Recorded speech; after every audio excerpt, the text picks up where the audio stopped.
问什么？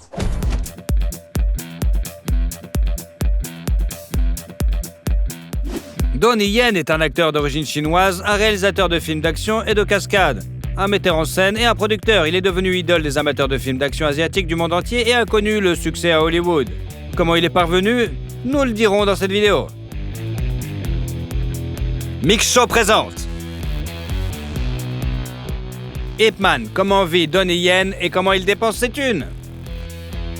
Le vrai nom de Donnie Yen est Zhen Zidan et il est né le 27 juillet 1963 dans la ville de Guangzhou, dans le sud de la Chine, également connue sous le nom de Canton.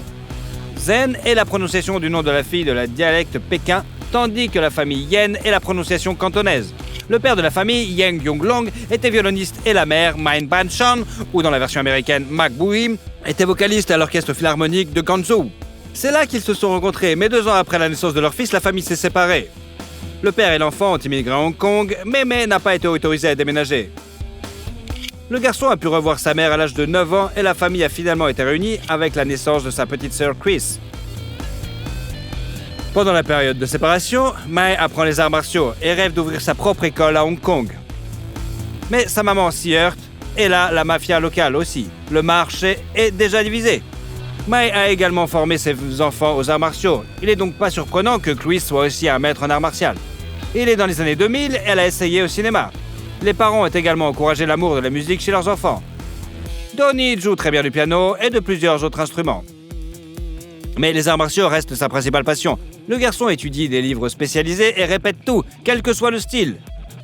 Lorsqu'il avait 11 ans, la famille de Mai a déménagé aux États-Unis, s'installant dans la banlieue de Boston. À l'étranger, le père de Donnie travaille comme rédacteur en chef d'un journal en langue chinoise. Et Mai parvient enfin à réaliser son rêve et créer un institut d'études des arts martiaux chinois. L'école est rapidement devenue populaire et Donnie est devenu l'un des meilleurs élèves. Il regardait attentivement les films avec ses acteurs combattants préférés, Bruce Lee et Jackie Chan, et répétait leurs tours. Mais pour Chuck Norris, il était dédaigneux car il pouvait facilement distinguer dans quels films on voit de vrais arts martiaux chinois et dans lesquels seulement ce sont des imitations. À l'adolescence, Donnie a commencé à pratiquer le karaté japonais, le taekwondo coréen et la boxe occidentale, ainsi que le hip-hop et le breakdance. Il a commencé à sécher les cours et à passer du temps dans la tristement célèbre Fight Zone. C'est ainsi qu'on appelait le quartier criminel de Boston. L'adolescent participe à des combats clandestins sans merci, se lance dans la vie nocturne et rejoint même un gang. Pour éviter que son fils ne sombre dans la vie de gang, la mère de Donnie l'envoie à Pékin, voir le maître Li Yumeng, qui entraîne l'équipe nationale de Kung Fu. En 1983, Lan décide de rentrer aux États-Unis avec l'intention de créer sa propre école d'arts martiaux à Hollywood. Mais avant de partir, il s'arrête à Hong Kong pour faire évaluer les capacités de combat de Donnie par une connaissance de sa mère, à la demande de celle-ci. Cette connaissance est le réalisateur Wan Wenping, qui invite immédiatement le jeune homme à un casting pour un nouveau film d'action comique, Drang Chai-Chi, également connu sous le nom de Drunk and Shaolin Master. That'll teach you to fool around with me, little boy. Young master, are you okay, sir? That fat bitch, it's only because she weighs 2 tons she is... En seulement 5 minutes, Lan impressionne l'équipe et est confirmé pour le rôle principal. Le film est sorti en 1984. Mais Donnie n'a pas été aimé le processus de tournage. Il était agacé par le réalisateur qui n'explique presque rien, mais pouvait crier s'il n'aimait pas quelque chose. Lan n'a jamais pensé un seul instant qu'il pourrait rester longtemps dans l'industrie cinématographique. Mais sa collaboration avec Yuan Wonpin s'est poursuivie. 1 an plus tard, le film Strange Couple est sorti, sur le tournage duquel l'acteur s'est gravement blessé à l'épaule droite. Cela le gêne encore aujourd'hui. Suivant le film en 2 parties, La Cage du Tigre et le film d'action In Performance 4, The Whiteness, également réalisé par Yuan Wonpin. Le maître a révélé à Donnie les spécificités de la mise en scène du combat au cinéma. Et au fil des ans, l'acteur a affiné son propre style de combat à l'écran. Par la suite, il a travaillé avec d'autres réalisateurs, jouant dans des films tels que La Vierge Sacrée, Contre la mort vivant, La Chasse au cristal, La Taverne du Dragon, Le Guépard de feu, Le Papillon de l'épée, tandis que son rôle emblématique a été dans le film d'action 92, Il était une fois en Chine numéro 2 avec Jet Li. 黃師傅不過係民團總教練，失禮失禮，大人見笑。頭先只不過向黃師傅請教幾招，黃師傅嘅少林棍法可以名不虛傳。 Ce film a valu à Donnie une nomination au Kong Film Award pour le meilleur second rôle. En 1993, l'acteur a retrouvé Wonpin sur le plateau du film d'action Iron Monkey. 有冇聽過鐵馬騮？街知巷聞啦，你想揾佢咩？如果俾我揾到佢，我一定扭低佢個頭。 Le film a été un succès et on se souvient de la scène de combat avec les moines Shaolin qui avait été réalisée par Donnie. Ironiquement, ce fragment particulier était en grande partie le résultat du montage du film et de câbles volants, mais presque toutes les autres scènes étaient minutieusement chorégraphiées. Iron Monkey était d'autres plus remarquables que quelques années après sa sortie en Asie. Il a été acquis par les studios de cinéma Miramax, retravaillé, réenregistré et projeté dans les salles de cinéma aux États-Unis. Après sa première à New York et à Los Angeles, le film a été acclamé par la critique aux États-Unis et a reçu un prix aux Taurus Awards, le prix annuel de l'Académie mondiale des cascadeurs récompensant les meilleures cascades du cinéma. Toujours en 1993, en novembre, Donnie Yen a épousé le mannequin Zing Chin Lung, mais leur vie conjugale a duré moins d'1 an. Après leur rupture, Lung a découvert qu'elle était enceinte et leur fils, Man Yong Yen, est né en 1995. Depuis, il a tourné dans des films tels que Un héros parmi les héros, Le papillon et l'épée, Wing Chun, dont il a également composé la bande de son, et Haute tension. Ce dernier a vu ses débuts en tant que co-réalisateur, suivi de la suite de Singe de fer en 1996. Ensuite, il y a eu le film Ballistic Keys, Shanghai Affair et Legend of the Wolf. I hope to remember who I was after seeing you. You can't understand. Every night I have nightmares. It's terrible. I can't remember. Tous les trois ont été réalisés par lui-même. Ensuite, il y a eu The New Big Boss, qui est devenu un vrai véritable classique. Après avoir divorcé de sa première femme, Donnie a commencé à fréquenter une actrice de modèle photo de Hong Kong nommée Young-man. Leur relation s'est terminée en 2000, mais on se souvient d'un épisode qui s'est produit à la fin des années 90. Les jeunes gens étaient allés dans une boîte de nuit à Hong Kong et lorsque Donnie s'est écarté pour commander, 8 hommes fortement alcoolisés ont montré un intérêt malsain pour Joey. Et ils n'ont pas été arrêtés par la présence du jeune homme et de la jeune fille, ni par son avertissement de reculer. Cependant, lorsque le couple a quitté le club, la compagnie a continué de les suivre dans la rue et a attaqué Lan. Ce fut une grosse erreur puisque les 8 hommes ont fini à l'hôpital avec des fractures, des écorchures, des commotions et des contusions. Donnie lui-même n'a souffert que d'une contusion mineure et a été arrêté le lendemain, mais a été relâché presque immédiatement lorsque la police a découvert qu'il s'agissait de légitime défense. En 2000 a vu la sortie du film d'action de science-fiction Highlander 4, The Endgame, avec Adrian Paul et Christopher Lambert, est sorti en 2000. One day soon, we will all serve very little purpose to kill except dead. C'est le premier film américain dans lequel Donnie Yen a été invité. Il a joué le rôle de l'immortel Gene Kay et a chorégraphié les combats du film. Le film suivant est Blade 2, également une production américaine, avant que Donnie ne retourne dans son pays natal et ne joue avec Jet Li dans le film d'action Fantastic Hero. Ce film a rendu Lan populaire auprès du public de la Chine continentale, et lorsqu'il est sorti en version large dans les cinémas américains, il est devenu l'un des films en langue étrangère les plus populaires jamais distribués sur le marché américain. Le film suivant de Lan a été le film d'action comique américano-hongkongais de 2003, Les Chevaliers de Shanghai, avec son acteur préféré, Jackie Chan. I hope there will be more trust between us when I'm emperor and you are the new king. Au même moment, notre héros se marie pour la 2e fois. Cecilia Wang est sa promise. Auparavant, elle était mannequin et a remporté le concours de beauté Miss Chine à Toronto en 2000. Ils se sont rencontrés par des amis communs lors d'une fête. Leurs copains ont trouvé amusant que le magazine People ait nommé Lan le diamant des films d'action, alors que les parents de Cecilia étaient dans la joaillerie. Il s'est avéré qu'ils avaient beaucoup de choses en commun. Ils ont tous les deux grandi à l'ouest et à l'est, dans des familles de musiciens et ont le même goût et la même vision de la vie. Cecilia n'avait pas vu de film avec Lan, mais elle a été impressionnée par son sens de l'humour et ses bonnes manières. Quelques mois plus tard, le couple s'est fiancé. Donnie appréhendait beaucoup de rencontrer le père de la mariée car c'est un homme aux règles plutôt strictes, et la différence d'âge entre la mariée et la mariée est de presque 20 ans quand même. Mais après avoir discuté en privé pendant un moment, Van Senior a calmement demandé quelle était la date du mariage. Lan dit qu'il était prêt à fondre en larmes de bonheur en entendant cela. Le mariage a eu lieu le 30 août 2003, on s'en fout, au Canada, sur les rives du lac Ontario à Toronto. Un an plus tard, ils ont eu une jeune fille, Jasmine, puis un fils, James. Donnie réserve souvent à sa femme des surprises romantiques et chaque fête, il lui offre des fleurs. Au premier anniversaire de sa bien-aimée, une sérénade chantée de sa propre composition et au 10e anniversaire, un tatouage à la taille avec l'un des caractères de son nom qui signifie « poésie ». L'acteur admet que son épouse n'est pas seulement la femme qu'il aime, mais aussi une amie, une assistante et une partenaire commerciale, la femme idéale quoi. Romantique dans la vie, Lan a ensuite joué dans des films d'action, Wandu Chronic, Blade of the Rose, Seven Worlds, SPL, Star of Destiny et Dragon and Tigre. Il a toutefois connu un mélodrame, une comédie romantique en 2004 intitulée Love is Broke. En 2007, Donnie a joué un rôle majeur dans le film Hot Spot et pour sa performance de chorégraphe a remporté le prix des Hong Kong Film Awards. L'acteur était tellement épuisé sur le plateau qu'il devait aller chercher le médecin tous les 2 jours pour récupérer physiquement. 1 an plus tard sont sortis La Peau peinte, L'Impératrice et Les Guerriers. Mais 1 an plus tard, le succès a été Ip Man sur un maître d'arts martiaux invincible. Wing Chun, qui a créé sa propre école d'arts martiaux et s'est fait connaître comme le professeur de Bruce Lee. You know, Captain Lee, we martial artists have a lot of energy. Sometimes we might be a bit loud, but that doesn't mean we're not civilized. L'intrigue du film s'est rapprochée de la biographie originale d'Ip Man, avec l'ajout de la fiction. Et pour ce qui est des chorégraphies de combat et des données biographiques, le fils du maître de Ip Chun a conseillé l'équipe du film. Donnie Yen s'est lui-même rendu à Foshan, où il vivait le maître, et a passé beaucoup de temps avec ses fils, écoutant les histoires de leur père, le mode de vie familial et les arts martiaux. Avant la première d'Ip Man, les royalties de Donnie se tournaient autour d'$1 million par film, mais depuis, ce chiffre a été multiplié par 3,5. En 2009, l'acteur a joué dans un documentaire sur Bruce Lee, un film d'action Bodyguards and Assassins et le drame historique The Founding of China. Ce film a été réalisé pour célébrer le 60e anniversaire de la fondation de la République populaire de Chine.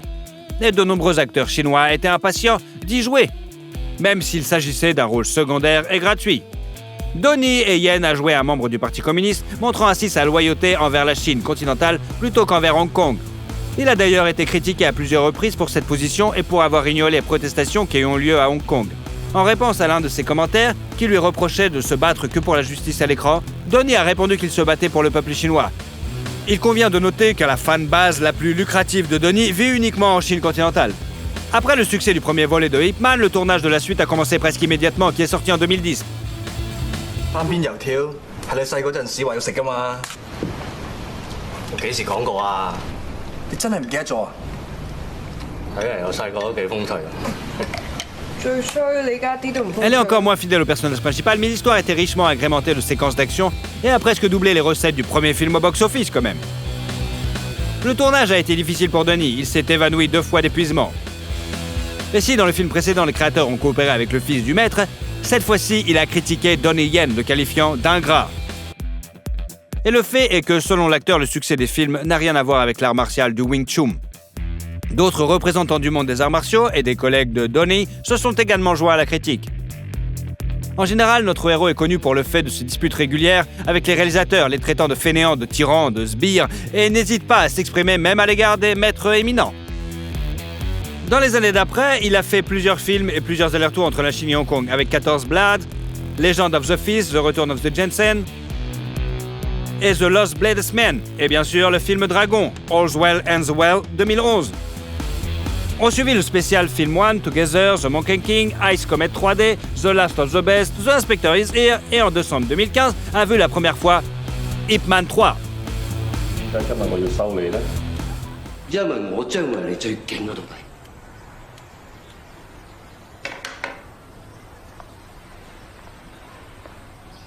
你憑咩咁諗啊？因為我個快。 Donnie a attribué le long hiatus entre le 2e et le 3e volet au fait que de nombreux autres projets cinématographiques et télévisuels sur le personnage sortaient et que le marché était quelque peu saturé. Cette fois, l'intrigue est presque incohérente par rapport à la biographie réelle du grand maître. Mais la formule du succès avec beaucoup de scènes d'action a encore fonctionné. Et le film a quand même remporté $157 millions pour un budget de 36 millions. Il est nécessaire de noter que la femme de Donnie était très inquiète pour son mari, car il devait se battre contre Mike Tyson sur le tournage, mais ses craintes n'étaient pas justifiées. Au contraire, l'âne a cassé le doigt du célèbre boxeur. En 2015, l'acteur a créé le Yan Honor Fund pour permettre aux célébrités de se défendre contre la diffamation. Donnie a gagné l'argent avec lequel l'organisation a été fondée lors d'un procès contre le réalisateur, Tan Bin. Ce dernier accusait l'âne d'avoir refusé de travailler sur son projet et d'avoir engagé des bots pour menacer la famille de l'acteur. En 2016, notre héros a joué dans le film d'action-aventure Crouching Tiger, Hidden Dragon, Sword of Dynasty de Netflix et dans le space opéra épique américain Outcast One, Star Wars. Really? He's praying for the door to open. It bothers him because he knows it's possible. Donnie hésitait à accepter l'invitation à jouer dans ce film, car il devait s'éloigner de sa famille pendant une longue période. Mais les enfants l'ont littéralement forcé. Il était tellement excité à l'idée que leur père jouait dans un film avec des boules lumineuses et des vaisseaux spatiaux qu'il n'a pas pu résister. Toujours en Amérique, Lan a remplacé Jet Li qui a quitté le projet pour des raisons inconnues dans le film d'action-aventure 3X World Domination. La première a eu lieu début 2017 et l'acteur est rapidement retourné dans son pays natal pour jouer dans le drame policier Chasing Dragon et la comédie d'action Big Brother. La première du film Ip Man 4 a eu lieu vers la fin des années 2019. Mais malgré les affirmations de Donnie Yen selon lesquelles il ne souhaitait pas réviser la série, le cachet s'élevait quand même à 12,8 millions de dollars. En janvier 2020, l'acteur s'est essayé à l'image d'un policier se mettant constamment dans des situations ridicules dans le projet de comédie Exit Fat Dragon. Et en mars, le monde l'a vu dans le film Disney Mulan. L'acteur a obtenu le rôle commandant Tung, le mentor du protagonisme.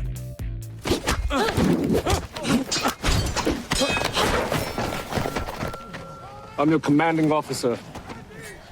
Fighting will not be tolerated, am I clear? Yes, Commander. En 2021, Donnie Yen apparaît dans le film Crossfire, New Kung Fu Cult Master 1 et bien sûr le film d'aventure Come Back Home. Un film d'action phaser et une adaptation cinématographique du célèbre jeu vidéo Sleeping Dogs sont également attendus, mais les fans attendent surtout le 4e volet de l'histoire de John Wick avec Keanu Reeves. Le projet est en post-production, c'est-à-dire que le tournage est déjà terminé et le réalisateur principal des scènes d'action de ce film ne cache pas qu'il a gloussé comme un gamin en travaillant avec son idole d'enfance.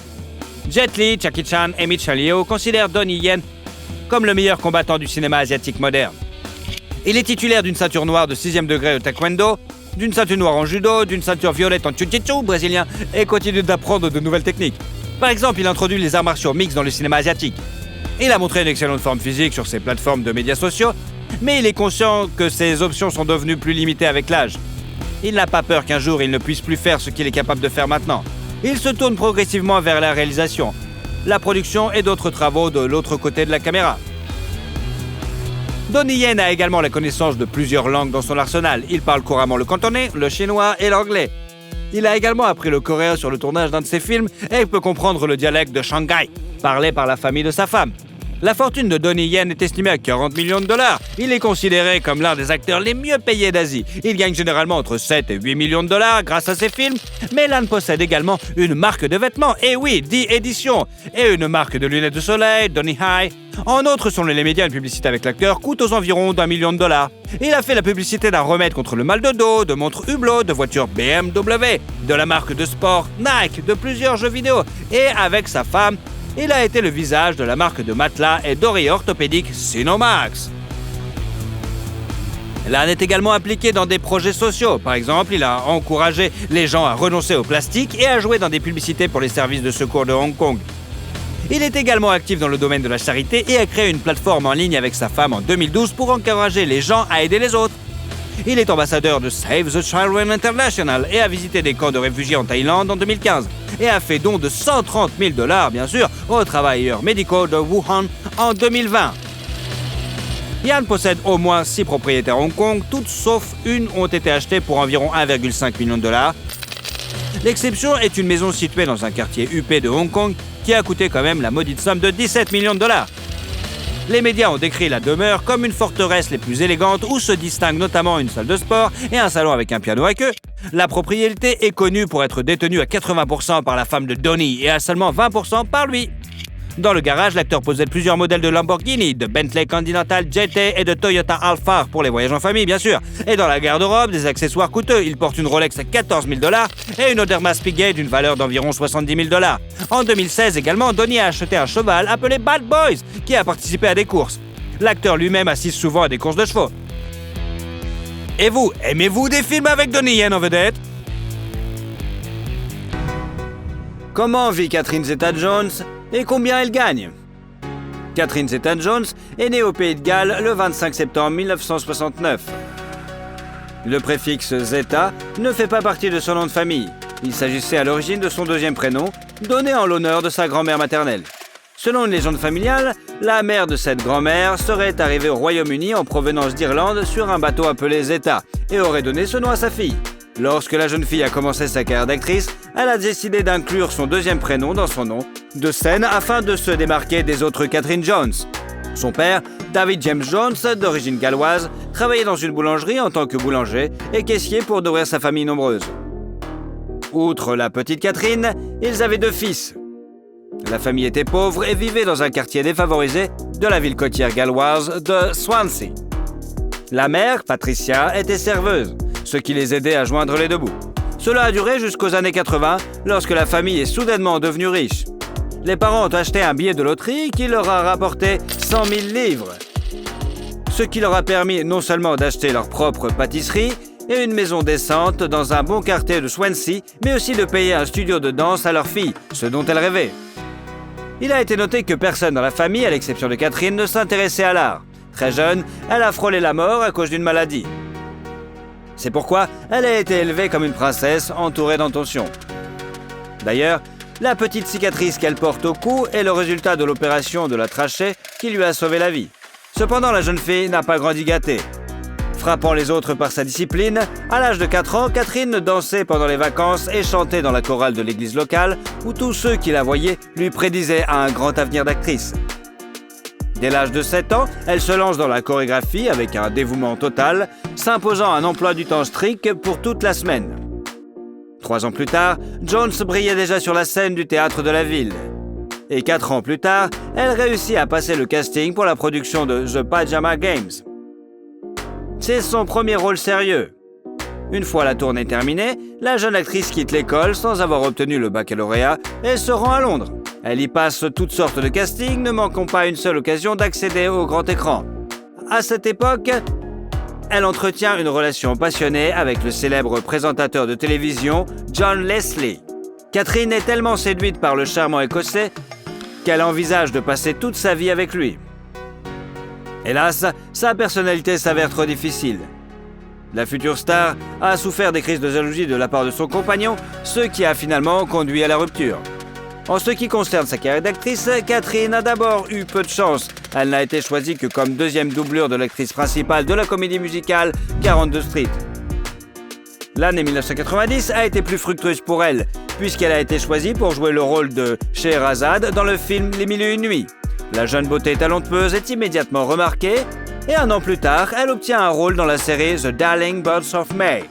La critique et les téléspectateurs britanniques sont ravis, et très vite, Catherine part à la conquête d'Hollywood. Elle a immédiatement eu l'occasion de jouer dans un épisode de la série télévisée de George Lucas, The Young Indiana Jones Chronicles, ce qui a donné un coup de fouet à sa carrière Hollywood. La légende veut que son rôle de danseuse Maya ait tellement impressionné Steven Spielberg qu'il a conseillé de l'inviter à jouer le rôle de la bien-aimée de Zorro. Selon une autre histoire, Spielberg aurait remarqué l'artiste en regardant la mini-série Titanic, sortie en 1996.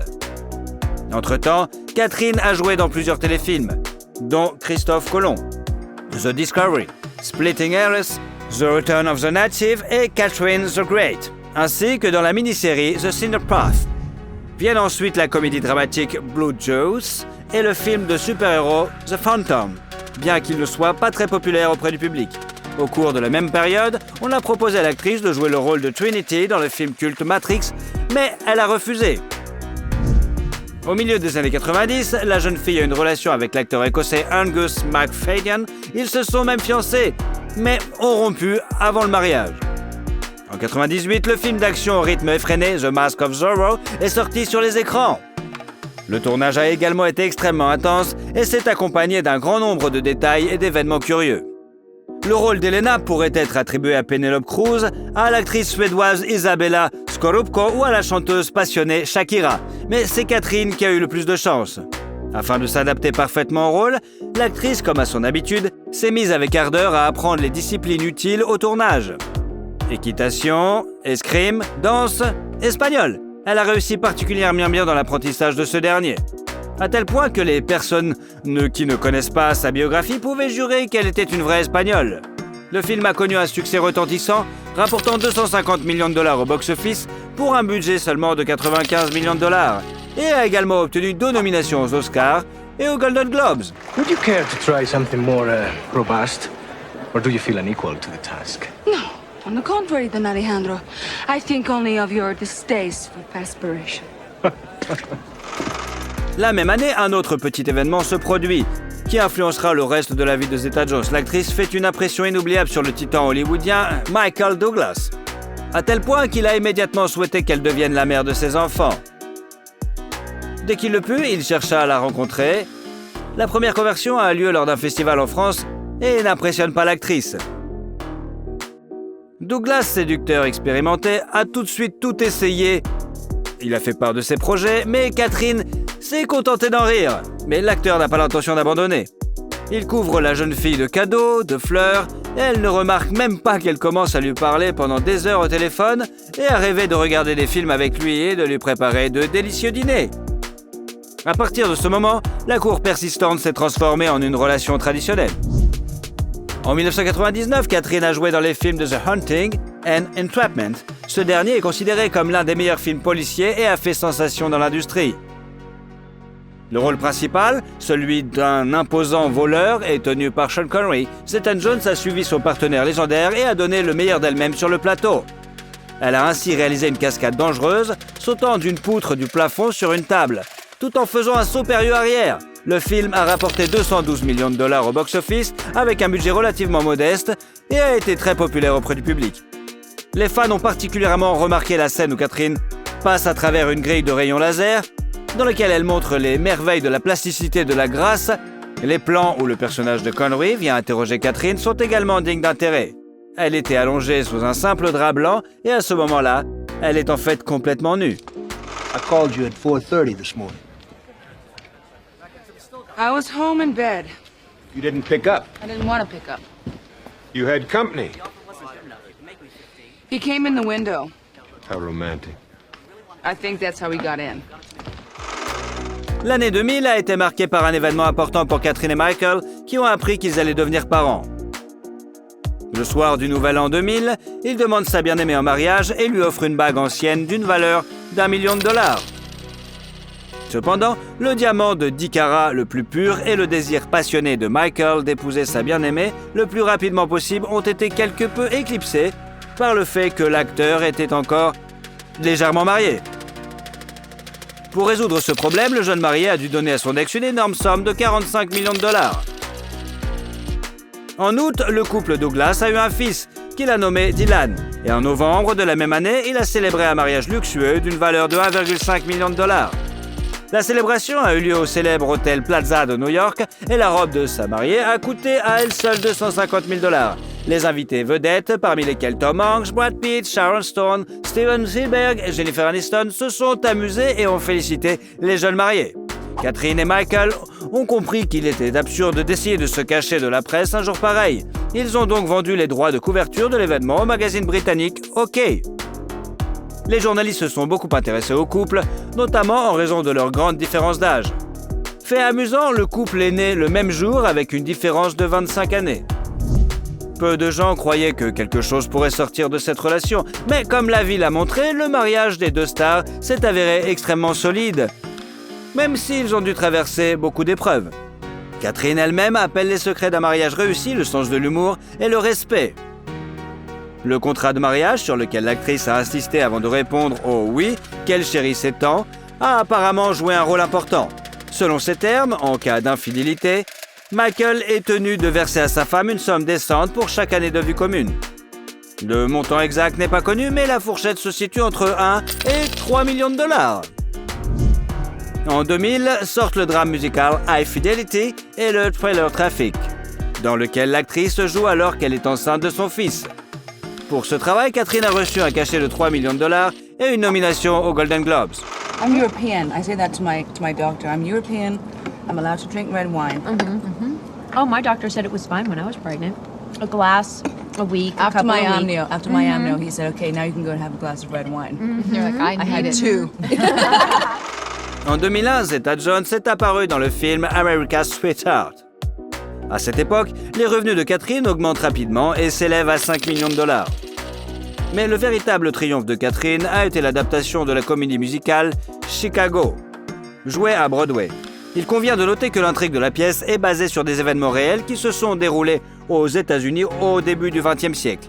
La première tentative d'adaptation cinématographique a été faite par Miramax en 1994, et avant cela, les droits de la production ont été achetés par le réalisateur Bob Fosse. Selon son idée, les rôles principaux devaient être tenus par Liza Minnelli, Goldie Hawn et Frank Sinatra, mais en raison de la mort de Fosse, le projet a été abandonné.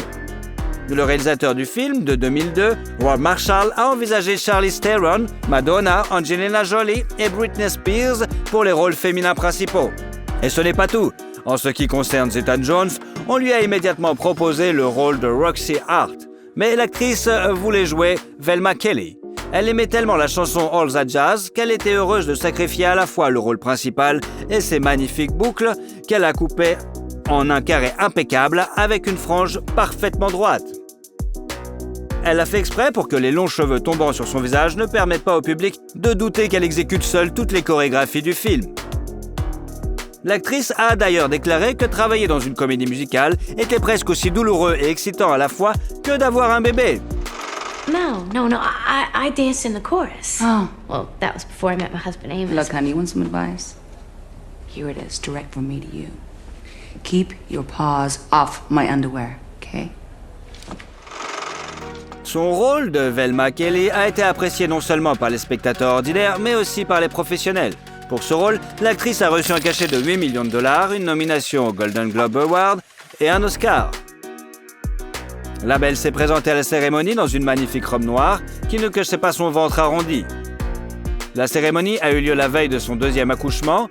En 2003, le couple a une fille, Caris Zeta. La même année, 2 films mettant en scène Zeta Jones sont apparus simultanément sur les écrans. Il s'agit du film d'animation Sinbad, Legend of the Seven Seas, dans lequel elle interprète l'un des personnages principaux, et de la comédie romantique intolérable Cruelty. En 2004, elle a participé au film mémorable The Terminal et Ocean 12. The French police think he's better than Lamarck. Well, he is French. Let me give you some advice. Find out how you offended him. Apologize. Beg for mercy. L'année suivante, la suite du film sur le fringant justicier est sortie. Catherine a reçu 10 millions de dollars pour la légende de Zorro. Mais dans l'ensemble, le film n'a pas fait bonne impression. Il a reçu des critiques négatives, bien qu'il ait rapporté 142 millions de dollars au box-office. I cannot believe I fell for it. Husband promises to quit, gullible wife believes him. How could I be so stupid? En 2007, 2 autres films sont sortis. Le film d'amour surnaturel Death Defying Acts et la comédie romantique No Reservation. Il s'agit en fait d'un remake du film allemand Mostly Martha, retravaillé par le réalisateur peu connu Scott Hicks, mais ce n'est hélas pas un chef-d'œuvre. L'actrice a pourtant fait de gros efforts et a même travaillé incognito comme serveuse dans un restaurant italien, où les visiteurs s'émerveillaient de la ressemblance de l'employé avec la célébrité. Nick is an excellent. I know nothing about him. I had no idea Give what... me some credit. He was a sous chef at El Treviso. Italian? You bring a sous chef from an Italian restaurant, and I'm the one in therapy? Ce film a été suivi d'un autre film obscur, The Rebound, qui a été tourné à New York, Istanbul et Paris. Le travail acharné et l'accouchement ont laissé des traces sur l'actrice, et Catherine a rapidement commencé à présenter des symptômes de troubles affectifs bipolaires. Ce trouble se caractérise par une alternance de phases d'activité intense et de dépression et altère considérablement la vie de l'individu. Son époux vedette commence à se lasser de cet état de fait, mais voilà que, comme un coup de tonnerre venu d'un ciel dégagé, la nouvelle de sa propre maladie tombe. En 2010, les médecins ont diagnostiqué chez Michael une terrible maladie, un cancer du larynx. Tout cela s'est produit alors que Cameron, le premier fils de Douglas, a été arrêté, accusé de trafic de drogue et condamné à 5 ans de prison. Catherine change alors immédiatement de métier et consacre toute son énergie à aider son époux bien-aimé. 1 an plus tard, Michael Douglas a annoncé publiquement qu'il avait vaincu le cancer et qu'il avait repris le chemin des tournages. Catherine plonge elle aussi dans les profondeurs familières du cinéma. En 2 ans, elle réussit à apparaître dans 6 films: Lay the Favorite, Rock of Ages, Playing for Keeps, Broken City, Side Effect and Rent 2. How are things? Yeah, Frank. How are things? Sarah? This is Katja. Yeah. Hi. I need to speak to you. Et c'est à ce moment-là que la maladie de l'actrice réapparaît dans sa vie et celle de Michael avec une vigueur renouvelée. Cette fois, Douglas a perdu son sang-froid. Il a déclaré qu'en raison de la dépression à laquelle sa femme était sujette, il était impossible de vivre avec elle. Après quoi, le couple a annoncé sa séparation et le début de la procédure de divorce. Michael a également laissé entendre que sa femme était dépendante de l'alcool fort en raison de son état. Cependant, 3 mois plus tard, le couple s'est reformé. Comme indiqué, Zeta Jones a suivi une thérapie intensive et s'est rétablie.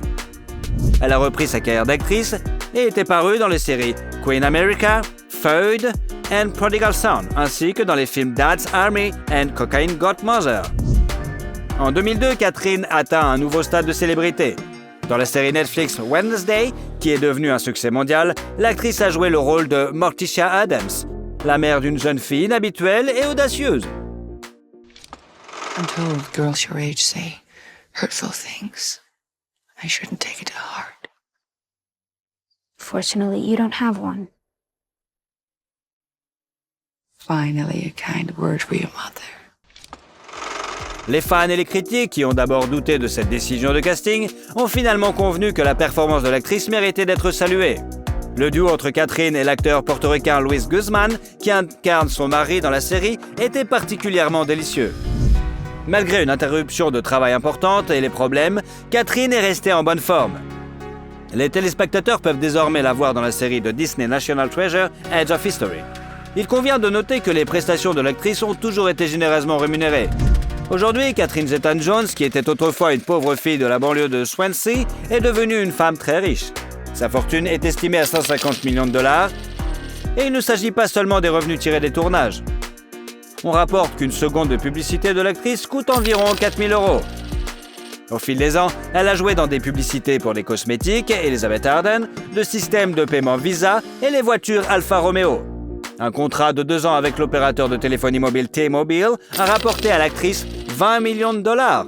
Et en 2019, on l'a vue dans une publicité pour Friendly où elle jouait avec sa fille. Il y a quelques années, Zeta-Jones a lancé sa propre ligne de chaussures en collaboration avec la marque Butterfly Twist, connue pour son approche écologique de la production. Outre sa collection de chaussures, Catherine produit du maquillage, des vêtements de sport et des articles ménagers sous sa propre marque Casa Zeta-Jones. Au fil des années du mariage, Zeta-Jones et Douglas ont accumulé un patrimoine immobilier haut de gamme. Le couple de stars possède un appartement spacieux à New York avec vue sur Central Park qu'il a récemment décidé de vendre. Le prix avait d'abord été fixé à 21,5 millions de dollars, mais au début de l'année 2022, le couple a décidé de le ramener à 19,5 millions de dollars. Les acheteurs potentiels disposeront d'un penthouse de luxe avec 4 chambres à coucher, un salon spacieux et un dressing, réalisé dans un style classique. Apparemment, en 2019, la famille allait procéder à une rotation de la propriété. Ils ont vendu à 12 hectares de terrain dans le comté de Westchester, à New York, et qu'ils avaient acheté en 2015 pour 11 millions de dollars. Ils ont réussi à doubler le prix. La même année, ils ont acheté une maison dans le même état d'une valeur de 4,5 millions de dollars. Toujours en 2019, une villa de style anglais aux Bermudes d'une valeur de 10,6 millions de dollars a été mise en vente. Mais la vente n'a finalement pas eu lieu et le lot a été retiré de la vente aux enchères. Catherine et Michael ont passé beaucoup de temps dans cette maison après le mariage, si bien que leurs enfants n'ont pas soupçonné au début qu'ils grandissaient dans une famille de célébrités hollywoodiennes.